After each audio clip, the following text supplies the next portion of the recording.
Glove claws. When Wolverine first appeared in The Incredible Hulk number 180 in 1974, nobody knew where his claws came from. Artist John Romita Sr. originally designed them as retractable blades stored in his gloves, not part of his body. Writer Len Wein and Romita thought if claws came from inside his arms, how would he scratch his nose or tie his shoelaces? Early X-Men comics kept this ambiguity.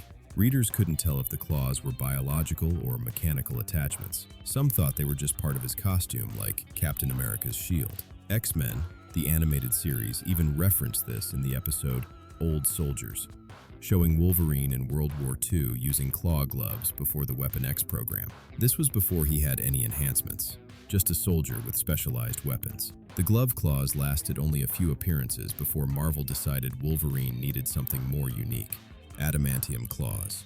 In 1976's X-Men number 98, Chris Claremont and Dave Cockrum finally confirmed Wolverine's claws were part of his skeleton, made of adamantium. This became the definitive version for nearly 20 years. Adamantium is a fictional metal alloy that's virtually indestructible. It was created by scientist Myron McLean, who also accidentally created Captain America's shield using proto-adamantium. True adamantium can only be shaped when liquefied at extreme temperatures, and once it cools, it's permanently hardened. The backstory was fully explained in 1988's Weapon X by Barry Windsor Smith. The Canadian government's Weapon X program forcibly bonded liquid adamantium to Logan's entire skeleton, including his claws. The process was agonizing and wiped his memories, leaving him with no recollection of his past. With adamantium claws, Wolverine could cut through steel, stone, and most metals. The only materials that could resist them were vibranium, uru, Asgardian metal, and other adamantium. The claws were razor sharp and never dulled. Bone claws. Everything changed in 1993's X-Men number 25 during the Fatal Attraction storyline. Magneto, the master of magnetism, ripped all the adamantium out of Wolverine's skeleton on a molecular level.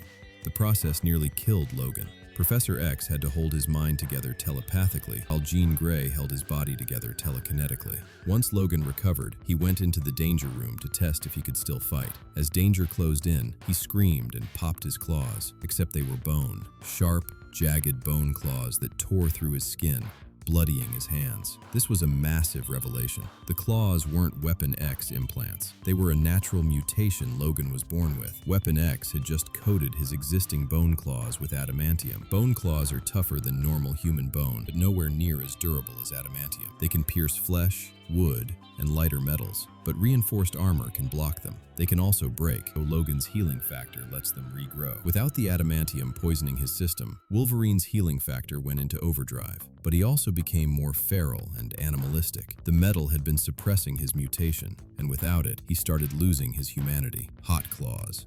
In 2018's Return of Wolverine by Charles Soule and Steve McNiven, Logan came back from the dead with a shocking new ability. His adamantium claws could now superheat to white-hot temperatures, glowing red like metal fresh from a blacksmith's forge. The hot claws were tied to his resurrection. A corporation called Sotira brought Wolverine back to life, and the process overclocked his healing factor. The excess energy manifested as burning claws that could cauterize wounds instantly and melt through materials adamantium alone couldn't cut. But there was a catch. While the hot claws didn't hurt Logan, they prevented his healing factor from working properly while active. Any damage he took while his claws were ignited wouldn't heal until they cooled down. Fans were divided. Some thought hot claws were a cool visual upgrade. Others saw it as an unnecessary gimmick that made Wolverine too powerful. Phoenix Fire claws. In alternate timelines and what-if stories, Wolverine has bonded with the Phoenix Force, the cosmic entity of death and rebirth. When Logan wields Phoenix power, his claws become wreathed in cosmic fire that can incinerate nearly anything. This appeared in Old Man Phoenix, and during Jason Aaron's Thor run. Phoenix-powered Wolverine has claws that carry the destructive force of a cosmic entity, making them exponentially more deadly than standard adamantium. These claws don't just cut, they burn on a conceptual level, capable of destroying souls and magical constructs. They're one of the deadliest versions of Wolverine's weapons in any timeline.